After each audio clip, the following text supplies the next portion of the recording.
paz do Senhor, meu amado, bem-vindo de volta à nossa escola bíblica. Nós estamos estudando o livro de Êxodo. Então pega a sua Bíblia, pega o seu caderno de estudos, ora o Senhor, pede a Ele discernimento, entendimento, conhecimento, sabedoria, pede a Ele proteção, para nós podermos desvendar dos seus mistérios. Nós estamos ainda na lei do Monte Sinai e já estamos vendo agora as orientações que Moisés recebe. Essas orientações deveriam ser feitas exatamente por conta de todas as regras e de todo o ritual, o cerimonial espiritual que haveria de iniciar agora. Em primeiro lugar, Moisés deveria subir no Monte Sinai. Lá ele vai ficar 40 dias e 40 noites. E ali ele vai receber as regras. Se o amado perceber, né? Eu estou lendo ali Êxodo, Levíticos, Números, Deuteronômio. Eu não levo 40 dias para ler tudo isso. Entretanto, lembre-se que Deus não estava só passando isso para ele, mas também explicando isto para ele. Eles estavam em comunhão, em íntima comunhão. Portanto, Moisés estava sendo instruído. 40 dias, 40 noites. Mas foi 40 dias mesmo, 40 noites mesmo? Normalmente, nós lembramos aos amados que o número 40 é um número de completude, é um número de preparação. Então, muito provavelmente, esse número ou ele foi real, 40 dias e 40 noites, ou ele significou tempo suficiente para que Moisés tivesse toda a instrução recebida. Moisés escreveu todas essas palavras, escreveu tudo isso, é o material todo que nós temos à nossa disposição. De manhã, bem cedinho, ele constrói um altar segundo aquilo que Deus instruiu para ele. E ele mandou trazer bois e bezerros. E eles fizeram então um cerimonial de aliança. E um cerimonial de aliança era feito com sacrifício, era feito com sangue. Metade deste sangue foi aspergido em torno do altar, era a expiação. E a outra metade sobre o povo. Ele então lê o livro que ele escreveu e o povo concorda e declara cumprir incondicionalmente os termos da aliança. Mais ou menos, daqui a pouquinho a gente vai ver que não foi bem isso que o povo fez. Após esta festa, o povo viu o Deus de Israel. Ou seja, nós temos aqui uma coisa chamada teofania, ou seja, Deus aparece materialmente. Então, Deus se apresenta para o povo e o povo viu que debaixo do Senhor havia como se fosse uma safira, uma pedra safira translúcida, mais ou menos como o céu na sua claridade, ou seja, era preciosidade, era luminosidade. Deus apresenta então as bênçãos da promessa e as bênçãos da aliança. Deus diz que ele vai mandar o seu anjo e aqui é interessante, toda vez que ele fala aqui de anjo, ele está falando dele mesmo, ou seja, ele vai à frente.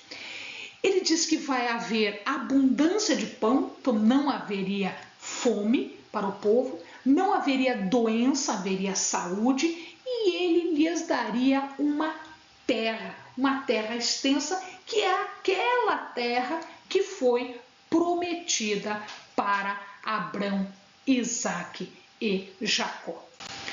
Deus manda então agora Moisés subir de novo no monte. Ele lhe daria agora explicações detalhadas da lei e da lei do cerimonial.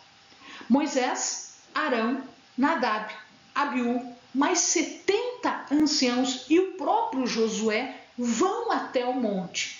E eles ficam numa certa distância. Somente Moisés sobe até o final, até chegar a Deus, né? Arão e Hur, eles são comissionados como responsáveis do acampamento. Arão, nós já sabemos, irmão de Moisés, e Hur, nós já sabemos, o esposo de Miriam. Então, eles ficam cuidando do acampamento enquanto Moisés sobe para conversar com Deus. E Moisés fica lá 40 dias, 40 noites, recebendo as instruções agora das leis do cerimonial. Ele estava recebendo as instruções do tabernáculo. E quando isto acontece, enquanto Moisés está lá, o povo está fazendo o quê? Começa a se rebelar e constrói um bezerro. E diante desse bezerro, ele idolatra. Então, mesmo tempo em que Deus está falando sobre o tabernáculo, o povo está rebelde lá embaixo, idolatrando, coisa que ele acabou de jurar não fazer. A lei do altar ou cerimonial, ela é passada para Moisés e é passada por Moisés para o povo. Aqui nós vamos encontrar algumas qualidades deste altar. Amado, toma muito cuidado, presta muita atenção. Nós somos templo do Espírito Santo. Nós somos o altar de Deus. Então veja lá, não é de qualquer jeito, não é, eu quero fazer assim. Não, não é assim. É do jeito que Deus quer ser adorado. Porque é Ele que faz o movimento em nossa direção e é Ele que quer comunhão conosco. Como isto vai se dar? O altar deveria ser feito de terra ou de pedra solta, não pedra lavrada. Por que não pedra lavrada? Porque Deus não queria que o altar fosse uma coisa maravilhosa, grandiosa, como algumas igrejas que nós temos hoje. Então, eu vou olhar a grandiosidade, o luxo, né? As coisas enormes e materiais da igreja, do altar, e eu esqueço de quem está sendo adorado. Então, este é o sentido da regra. Não poderiam subir, porque quando eles subiam, eles expunham a sua nudez, porque quando eles levantavam, dava para enxergar por baixo da roupa. Então, não expor a nudez. A substituição do pecador por um animal a ser sacrificado. Nós já vimos que isso aconteceu antes, que isso Deus já havia falado antes. Então, o pecado merece a morte? Sim. Mas eu não vou matar a pessoa. Deus fez uma substituição. É uma substituição vicária, expiatória. De que jeito? O jeito de que substitui o pecador, que merece a morte porque pecou, por um animal. Esse animal é que faz a substituição. Depois, este animal não mais vai ser sacrificado. Por que ele não mais vai ser sacrificado? Porque Jesus Cristo, Filho de Deus, se sacrifica por nós. Este sacrifício expiatório, vicário, foi suficiente. O sangue de Jesus nos livra e nos salva. Tá? Então, esse é o sentido. Então, nós estamos prefigurando Cristo. Primeiro nos animais e depois ali o sacrifício perfeito, Cordeiro Santo, perfeito, imaculado, que foi Jesus Cristo.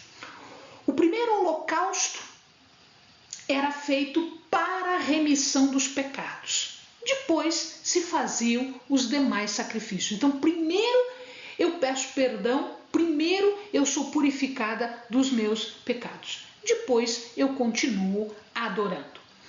Um mediador tinha que ser adequado. O primeiro mediador foi o próprio Moisés. Depois foi Arão, seguido dos seus filhos. Então, toda a linhagem de Arão foi o mediador, até chegar em Jesus. Até chegar em Jesus Cristo. A oferta adequada. Nós temos vídeo falando sobre vários tipos de sacrifícios e vários tipos de oferta. Para cada situação, nós tínhamos uma oferta adequada em relação ao animal certo, se era uma ovelha, se era um boi, se era cabra, se era vaca, se era pombinha, né? Os cereais que eram colocados juntos, a libação de óleo, de vinho. Então, cada situação, cada pessoa, né, que vinha em relação à sua situação tinha uma oferta adequada, até ser esta oferta final que foi na pessoa de Jesus Cristo. Tinha que ser um local adequado. Não era possível fazer sacrifícios e ofertas em qualquer lugar, porque isso era idolatria. Então tinha que ser um local determinado por Deus, aonde Ele quer ser adorado. O local onde se encontra com Deus. Né? O tempo adequado. Então existiam sacrifícios diários, 2 vezes por dia, sábados o sacrifício era diferente, as datas especiais com os seus sacrifícios específicos e um modo adequado, ou seja, o ritual correto, o que fazer passo a passo para que a oferta, para que o sacrifício fosse aceito por Deus. Amados, Deus é soberano, Deus é o Criador, Deus é poderoso, só a Ele toda a honra e toda a glória. Então, não é do jeito que o adorador quer, mas é do jeito que o adorado quer.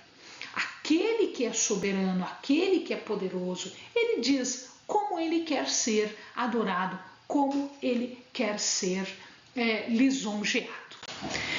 O ritual, então, partia de sacrifícios diários, sacrifícios semanais, no sábado, nas luas novas, no ano sabático, no jubileu, nas festas anuais. Então nós temos aqui o Pessah, a Páscoa, que está festejando a libertação do Egito, o Shavuot, que é a outorga da Torá, da lei, e o Sukkot, que quer dizer a travessia do deserto. Então estas são as principais festas até aqui. Depois vão aparecer outras festas. Nós temos um vídeo falando sobre as festas. Vale a pena o amado dar uma olhadinha.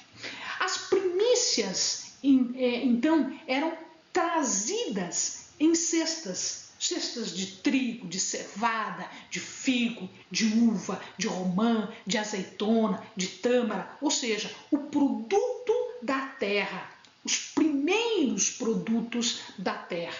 Eles entregavam esses cestos aos sacerdotes, ele reforçava o caráter espiritual, a santificação daquele momento. E quando se preparava o cabrito, por exemplo, o animal, não podia cozer esse animal no leite da sua mãe. E os sacrifícios iam variar conforme a intenção. Lá em Levítico nós vamos ver algumas questões relativas a isso, em Números também nós vamos ver, e em Deuteronômio também nós vamos ver. Alguns vídeos já estão preparados e já tem o estudo de algum desses livros para que o amado possa se inteirar e completar esta noção. A consagração aconteceu logo em seguida. Moisés então pede um novilho, 2 carneiros sem defeitos, pães ázimos amassados com azeite e bolachas ázimas ou bolos ázimos untados no azeite. O novilho era uma oferta pelo pecado, expiação da culpa. O sangue, depois do animal então ser morto, o sangue dele era aspergido, era colocado nos chifres do altar e o restante derramado ao redor do altar. A gordura do animal era queimada sobre o altar e a carne seria queimada fora do arraial. Por que queimada fora? Porque ela não podia contaminar o altar. Era uma oferta pelo pecado, expiação da culpa, e portanto não podia ser feito num lugar santo. Tinha que ser feito fora do arraial. O primeiro carneiro era um holocausto para Deus, um sacrifício de consagração dos sacerdotes. Então o seu sangue era aspergido em redor do altar. O animal agora podia ser queimado sobre o altar. Não tinha problema porque a expiação pelo pecado já havia sido feita. O segundo carneiro agora era então morto, era sacrificado e era uma oferta movida, era uma oferta apresentada a Deus. E se consagrava agora ao trabalho que os sacerdotes iriam oferecer. O seu sangue era aplicado à orelha direita de Arão, seus filhos também, sobre os polegares direito da mão e o dedão do pé direito. Então, o ouvir, o fazer e o andar estavam consagrados aqui, do sacerdote, estavam consagrados aqui. Finalmente, nós temos o resgate dos primogênitos. Nós já havíamos falado isso, Deus já havia falado isso quando da saída do Egito. Então, o primogênito dos hebreus seriam resgatados. E como isso era feito? Pelo sacrifício de um animal puro. Tinha que ser puro. O primogênito de um animal puro era sacrificado a Deus. E o primogênito de um animal impuro deveria ser resgatado através do sacrifício de um animal puro. Cada judeu deveria pagar para manter todo este cerimonial, comprar as ofertas, comprar os animais, sacrifícios, etc. Ele deveria pagar metade de um ciclo para que pudesse fazer frente aos gastos no tabernáculo, depois no templo. E isso acontecia sempre entre o primeiro e o 15º dia do mês de Adar. Portanto, era um valor, tá? Dado anual. Por que meio ciclo? Tá? Por que meio ciclo e não um ciclo inteiro? Porque o judeu, por si, ele sozinho, vale só metade. Quando ele se une ao seu povo, ao seu Deus, é nesse momento que ele se torna um judeu inteiro. Outra coisa, o rico não vai dar mais, o pobre não vai dar menos. Significa que diante de Deus nós somos iguais. Então, amados, bons estudos. Paz do Senhor.